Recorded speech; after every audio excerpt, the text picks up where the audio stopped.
And our third and final speaker, Mr. Bob Peasley. Bob Peasley.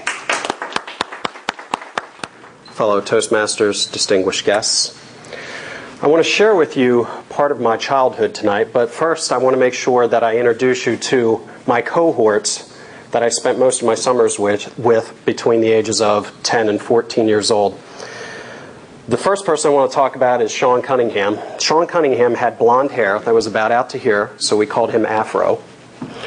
We had another kid named Sean Carter. Sean Carter was Welcome Back, Carter, because that was our favorite show when we were kids. There was a kid named Jimmy Williams who was an expert BMXer. He could jump off of any ramp and go the highest that any of us had ever seen. There was also David Duncan, who we named him David Duncanhead because we were 12 and Duncanhead sounded funny. There was Jimmy Winemaker, who we called Jimmy Beer Drinker, again being 12 years old, that was pretty funny. And then there was me. I was Peasley. Every summer morning, we would figure out whose house we were going to meet at, and mine happened to be the house selected for this meeting.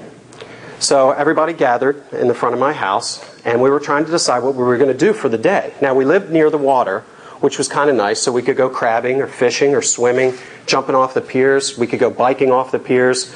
Well, today, it was decided for us because David Duncanhead decided to acquire a couple of cinder blocks and a big piece of plywood from a neighboring construction site and took it down to the water and left it by the pier for us. So we were all pretty excited. I went to my dad's shed, grabbed this big horsehide rope, threw it up over my shoulder, and we used this horsehide rope to tie onto the seat posts of the bikes. So when you went barreling off the edge of the pier, you would let go of your bike, land in the water, and then you'd fish your bike back out. So I had the rope. And most of us grabbed our BMX bikes and were ready to take off, except for Jimmy Beer Drinker. See, poor Jimmy Beer Drinker had a green Montgomery Ward's 3-speed. That was 2 sizes too big for him. So his mom and dad put these blocks on his pedals so that he could reach the pedals. And then they were concerned about his safety, so they put this big, obnoxious bicycle bell on his handlebars so that he could warn pedestrians and cars that he was coming down the road. So we were all satisfied with this idea. We all got on our BMX bikes and we headed down South Carolina Avenue. Now, one of our rituals was when we passed this one particular house, Jimmy would ring his bell. And it was really funny for us. So he would ride down and he'd start ringing that bell. Ring, ring, ring, ring, ring. And out of the corner of this yard came the Yorkshire Terrier. And we'd start biking really fast, laughing. And then Mrs. Roberts would come out of the house barking at us, going, "You kids, stop yelling, stop messing with my dog." And we would laugh all the way to the water. So we finally got to the water, full of giggles. And Duncanhead went down to the end of the pier, put the cinder block up, took a piece of plywood, set up the ramp. Now, Jimmy Williams was always our ramp tester, obviously being the professional that he was. And went and tested everything out, looked good.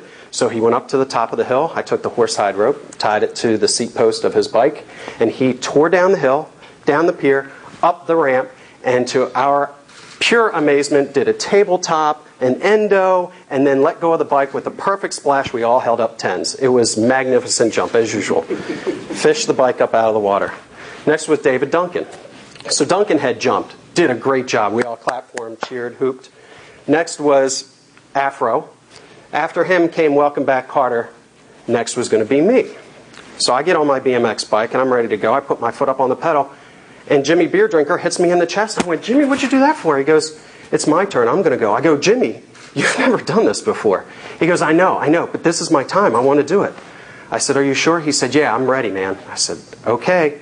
So I backed off my bike and he got ready to go and he started rolling. We were all cheering for him, whooping and hollering, and I looked down at my feet and I forgot to tie the horsehide rope to his bike. So he's tearing down and I'm like, Jimmy, I forgot to tie it." It was too late. He hit the ramp, was up in the air, and all of our eyes got like saucers. It was the highest jump we had ever seen in our entire lives. He was up in the air. It looked like E.T. Like in the E.T. movie, when he's on the BMX bike and he's got E.T. in the basket, that was Jimmy going across the sky. We were like, oh my gosh. He lands in the water, the biggest splash we had ever seen in our lives. Boosh! We're all hooping and hollering, cheering him on. Woo! Way to go, Jimmy. About 30 seconds goes by. Jimmy, come on, man. Stop messing around. This isn't funny anymore. We keep calling for him. Well, Jimmy's not coming up. We're starting to get really worried, so we all start duck diving under the pier looking for Jimmy, feeling down or along in the water, underneath the water, trying to find him, and none of us can find him.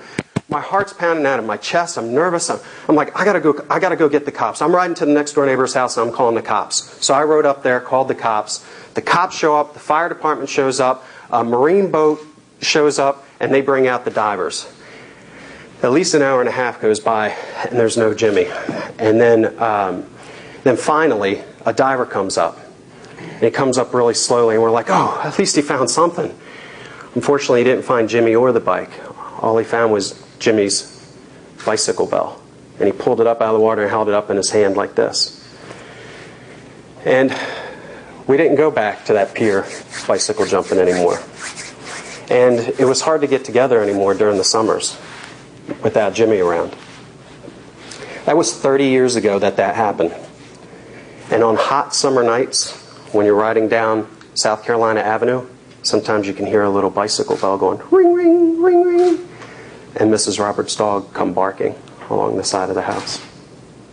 Thank you, Toastmasters. Distinguished guests.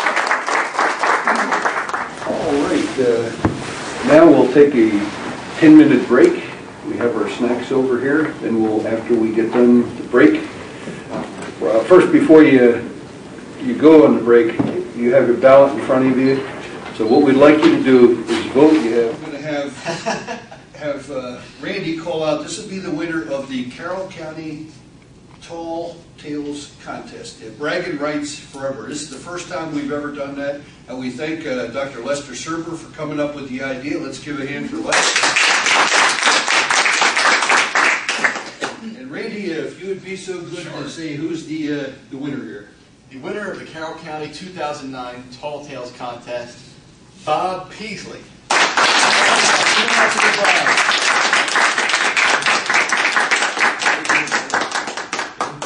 Bob was on a cruise to the Cayman Islands.